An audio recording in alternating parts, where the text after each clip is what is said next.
office today, and what has generated nationwide interest in this case, is that it appears to be yet another in a long line of tragedies we've seen too often.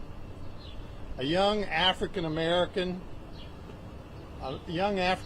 man dies senselessly by gunfire at the hands of a white man, either a police officer or one acting in the place of a police officer, while that young black man was engaged in nothing more than the innocent act of walking or jogging down an American street while being black. We know those stories. We know those tragedies. We too have grieved for those young men and have been angered by those stories.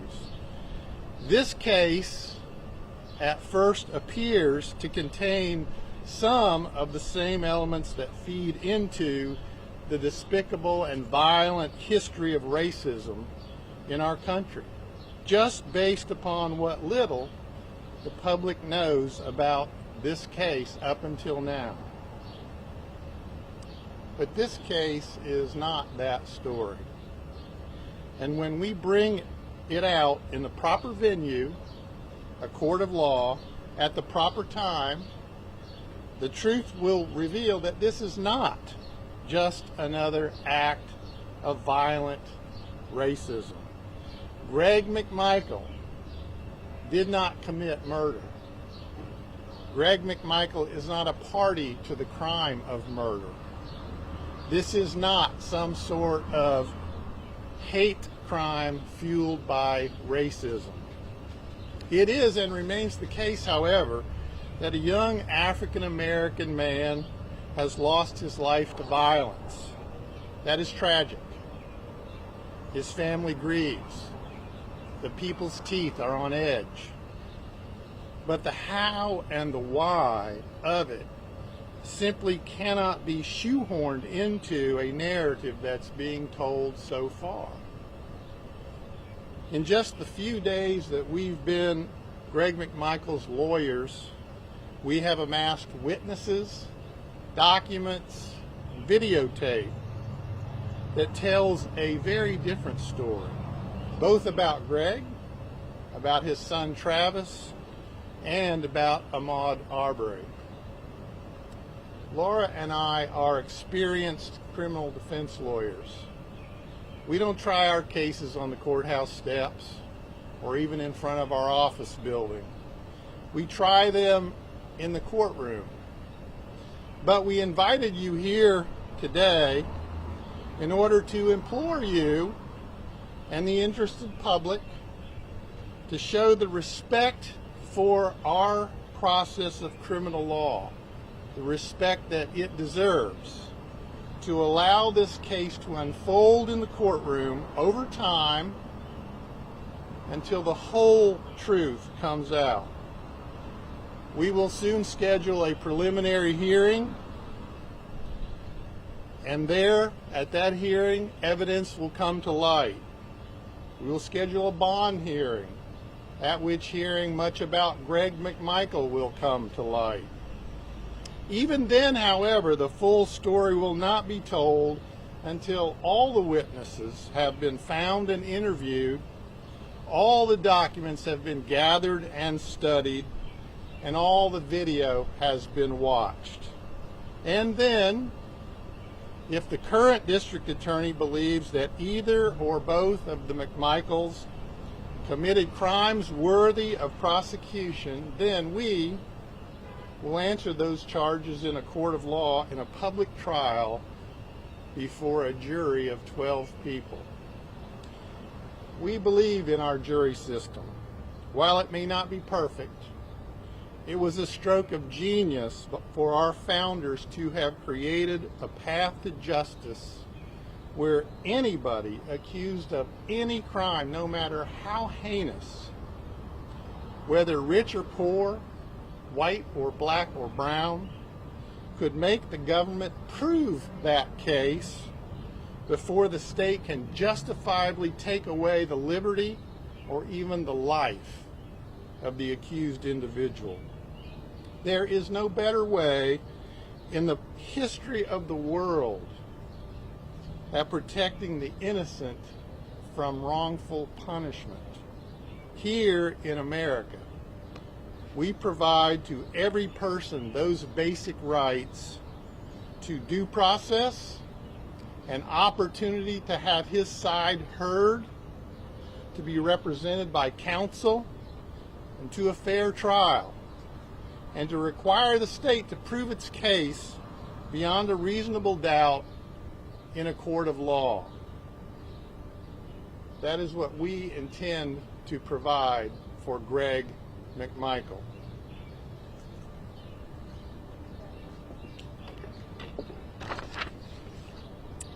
The role of a criminal defense attorney is multifaceted.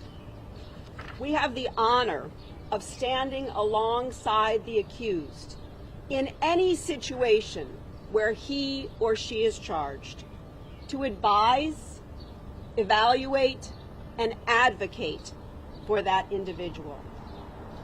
We have now represented Greg McMichael for just a few days, so we're focused on the hard and important work of identifying all the places where the evidence can be found, collecting all of that evidence, reviewing that evidence, analyzing it, and assimilating it with other evidence.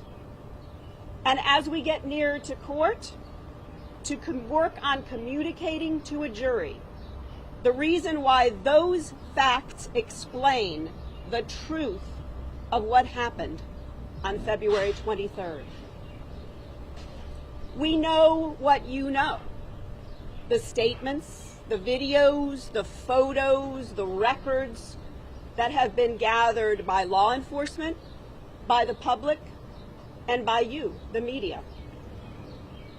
And given the daily onslaught over the last several weeks of new information, some credible, some not so credible, you must also know how much work there still is to be done. But significantly, we know several other critically important facts. Those facts that point to a very different narrative than the one that brings you all here today. Those facts will be revealed where all facts that matter are revealed, in a courtroom. The ABA, our American Bar Association, model rules of professional conduct for attorneys, charge us with many more responsibilities than simply the zealous advocacy of an individual charged with crimes. Our profession directs that a lawyer work to elevate the quality of lawyering in her profession. Our system works and requires of us that she vigorously address injustices in our imperfect system that necessarily requires active participation in our important conversations about race, bias, and policing in our nation. But beautifully, our profession goes one step further, placing upon attorneys certain duties simply as public citizens. Our profession rightfully places upon every criminal defense attorney the responsibility to further the public's understanding of and confidence in the rule of law and our justice system. A constitutional democracy depends on the public's understanding of how all of this works in order for our system to function as it must. It has been said that it is very hard to respect and understand what a criminal defense attorney does until you or someone you love has been accused of a crime. A man has been charged. We are defending that man with pride, with zeal, and with vigor, and with the hope that everyone listening will respect the very real damage to our criminal justice system and to our communities when conclusions are reached without all of the facts. We'll now take a few questions. What is Mr. McMichael's state of mind? Can you talk to him? What is his state of mind right now? One of the sacrosanct features of criminal offense law is that the attorney-client privilege must be protected at all times. So we will not comment at all on any dealings we've had, conversations we've had, his demeanor, nothing like that.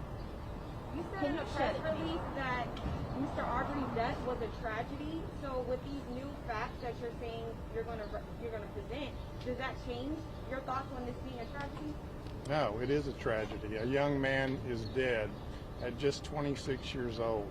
How could that not be a tragedy?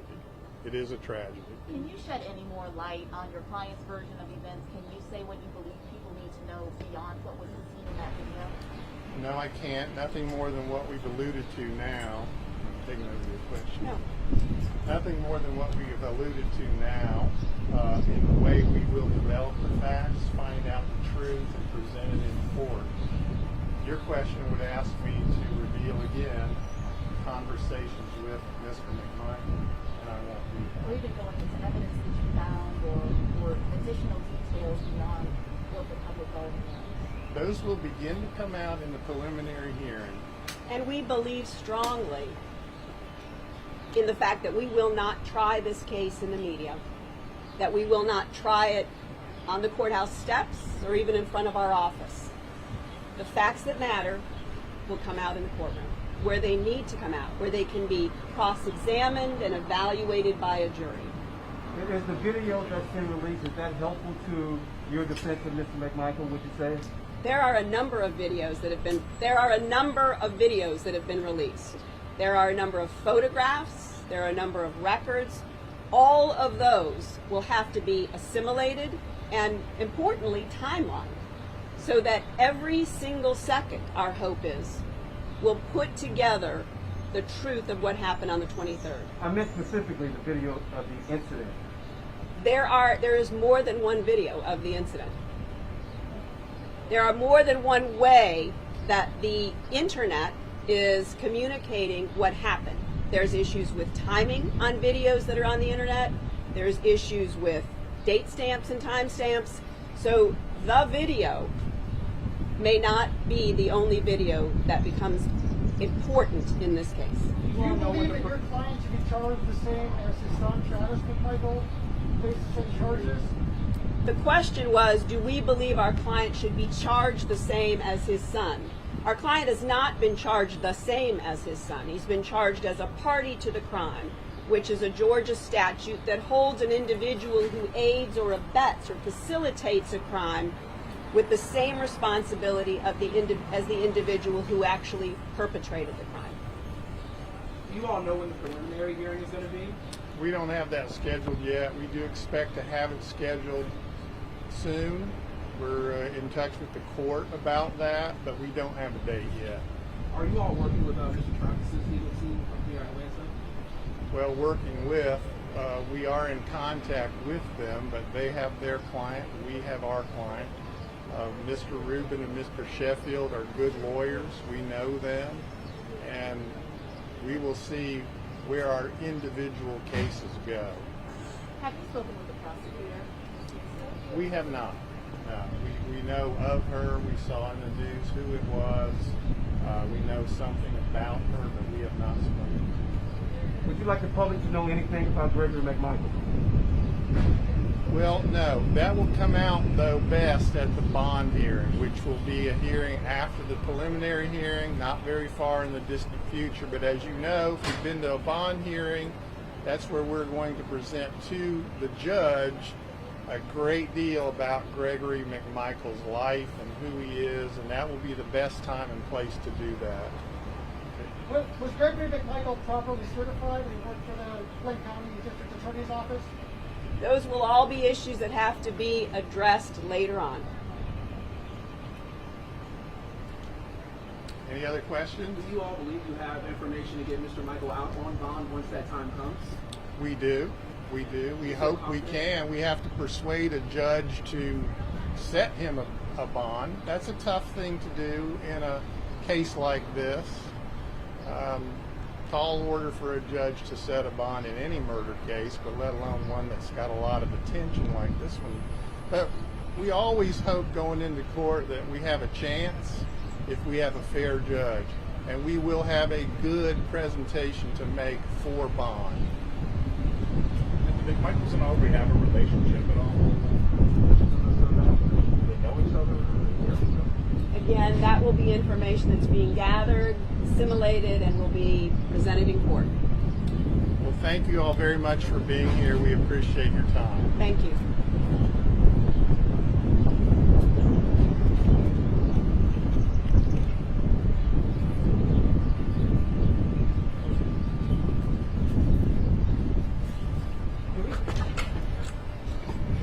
Check the lanyard. Are we coworkers? I don't think so. Hold it.